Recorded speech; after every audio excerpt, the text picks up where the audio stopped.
इतना डर धन्ना सेठों की जो पार्टियां हैं, जो तमाम बिजनेस हैं, बिजनेसमैनों को क्यों है जो भारतीय जनता पार्टी को इतना पैसा देना पड़ा। इधर कांग्रेस के तमाम नेता, इंडिया अलायंस के तमाम नेता ये आरोप लगा रहे हैं कि सबसे ज़्यादा भ्रष्ट कोई है इस वर्तमान में तो भारतीय जनता पार्टी है, प्रधानमंत्री नरेंद्र मोदी हैं, जिन्होंने धन्ना सेठों को डरा के चंदा उगाई है। तो इसको और वो सत्ताधीश देश में माहौल बनाने के लिए अपना एक नेक्सस और एक षड्यंत्र इस देश के अंदर तैयार कर रहे हैं। ये जो आंकड़े उजागर हुए हैं वो सही आंकड़े हैं कि कुछ आंकड़े और छुपाए गए हैं आपकी नजर से? ऐसा अभी मीडिया की में स्थित होता है। अगर नरेंद्र मोदी की सरकार अगर इस देश के अंदर दोबारा आ गई तो वो इस आदेश को भी पलट देगी और एक विधेयक ला करके एक चोरी का रास्ता बिल्कुल क्लियर कट कर देगी और देश के लोगों का शोषण इस प्रकार होता है। सुप्रीम कोर्ट के आदेश के बाद स्टेट बैंक ऑफ इंडिया ने जो इलेक्ट्रो बॉन्ड जो चंदे की जो बात है वो उजागर देश के सामने रख दी है। इस पर जनता की क्या राय है वो जाने। क्या नाम हुआ सर?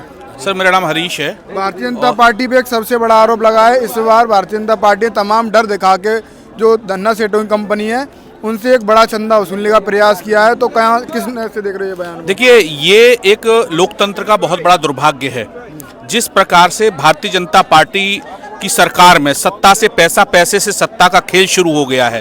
अर्थात जब हम सत्ताधीश हो जाएंगे, जनता के वोट के माध्यम से ताकत प्राप्त कर लेंगे, उस ताकत के द्वारा हम जितने भी देश के उद्योगपति हैं या जितने भी जो नंबर 2 के काम करने वाले हैं उनको हम अपनी एजेंसियों के द्वारा डराएंगे, धमकाएंगे और कहीं ना कहीं पर उनसे इलीगल पैसा ले लेंगे और उस पैसे को इंस्टीट्यूशनलाइज कर दिया। संविधान ने के द्वारा जो है इन्होंने किसी न किसी प्रकार से एक अमेंडमेंट ला करके, एक विधेयक ला करके और अरुण जेटली जी ने उसको पास करा दिया और उसके आधार पर यह जो है बॉन्ड की प्रक्रिया शुरू हो गई। तो आज ये बात बिल्कुल खुलासा हो गई कि इस देश के अंदर कुछ नहीं चल रहा। जो जनमानस है उसकी जेब से पैसा छीन करके, जिस प्रकार टैक्स का पैसा होता है उस टैक्स के पैसे को छीन करके उद्योगपतियों के माध्यम से सरकार के जो सत्ताधीश लोग हैं वो अपने पास ले लेते हैं और कहीं ना कहीं पर मीडिया से लेकर के और जितने भी लोकतंत्र के खंभे हैं, जितने भी तरीके से उसको मैनेज और मैनिपुलेट करने की कोशिश करते हैं और उसके आधार पर ही इस देश के चुनाव को प्रभावित करने की कोशिश करते हैं। सत्ता से पैसा, पैसे से सत्ता का खेल इस देश के अंदर बिल्कुल क्लियर कट दिखाई दे गया। एक और वे पार्टियां हैं जो 6,500 करोड़ का चंदा लेती हैं, 1,000 करोड़ का चंदा लेती हैं, 300 करोड़ का चंदा लेती हैं, 500 करोड़ का चंदा लेती हैं। ये तो बिल्कुल साफ साफ दिख रहा है। इसके अलावा ब्लैक मनी कितना लिया होगा इन्होंने, इसकी तो आप कल्पना ही नहीं कर सकते। जिस प्रकार से बताया गया कि लगभग 20,000 करोड़ रुपया भारतीय जनता पार्टी ने पिछले 2014-2019 के चुनावों में खर्च किया। बड़ी बड़ी पार्टियों का हजारों करोड़ रुपया ये कहां से आता है? ये उद्योगपति कहां से देते हैं? ये कहीं से नहीं देते। ये आम जनमानस की जेब से पैसा काटते हैं, लूटते हैं, उन पर टैक्स लगाते हैं। जो पैसे 10 रुपए की है उसे 20 रुपए में बेचते हैं, अनैतिक कारोबार करते हैं और जनता की जेब से पैसा लूट करके ये सत्ताधीश लोग अपनी जेब में भर रहे हैं। इतना डर धन्ना सेठों की जो पार्टियां हैं, जो तमाम बिजनेस हैं, बिजनेसमैनों को क्यों है जो भारतीय जनता पार्टी को इतना पैसा देना पड़ा। इधर कांग्रेस के तमाम नेता, इंडिया अलायंस के तमाम नेता ये आरोप लगा रहे हैं कि सबसे ज़्यादा भ्रष्ट कोई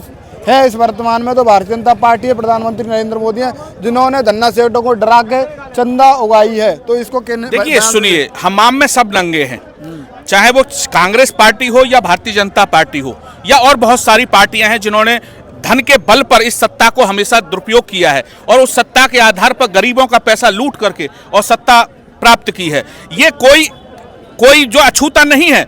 ये पार्टियां जो गरीबों की पार्टियां हैं, जो मजलूमों की पार्टियां हैं, जो 2-2 रुपया चंदा करके, 5-5 रुपया चंदा करके आज हम यहाँ पर एक रैली कर रहे हैं। जिस प्रकार से गरीबों की आवाज़ों को बिल्कुल दबा दिया गया है। जो पैसे वाले लोग हैं वही आज सत्ताधारी बन के खड़े हो रहे हैं, वही लोग नेता बन रहे हैं। गरीबों को नेता बनने का अधिकार खत्म हो गया, उनको सामाजिक न्याय बंद हो गया, उनको आर्थिक मुक्ति का आंदोलन बंद हो गया।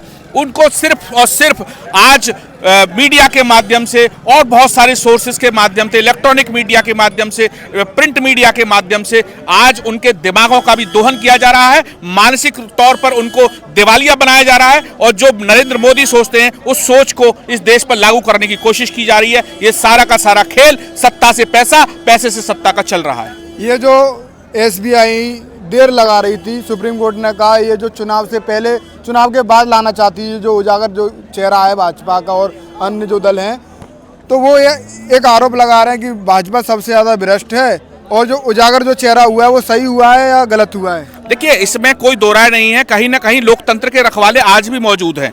लोकतंत्र के रखवालों में सुप्रीम कोर्ट के माननीय जजों ने ये निर्णय लिया कि आप इसकी खुलासा करिए।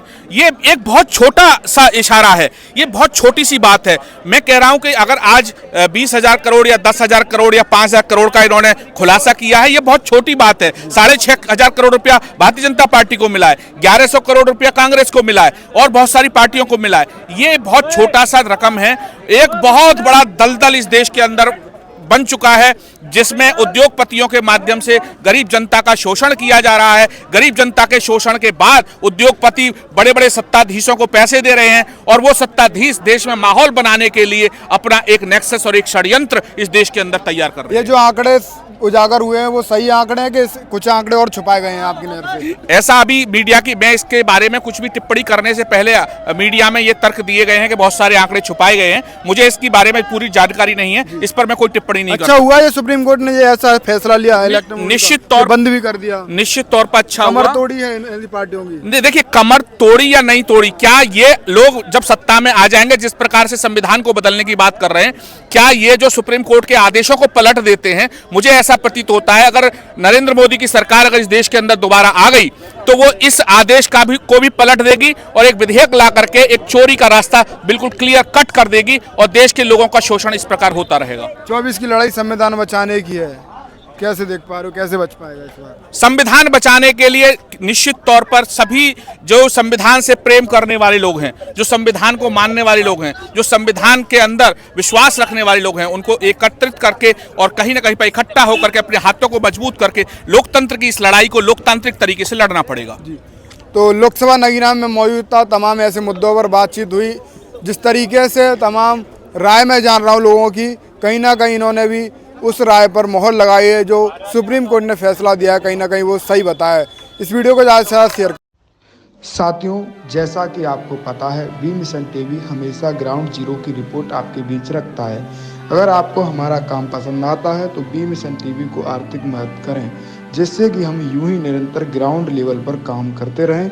स्क्रीन पर दिख रहे QR कोड को स्कैन करें और अपने दान की राशि बी मिशन टीवी के खाते में भेजें।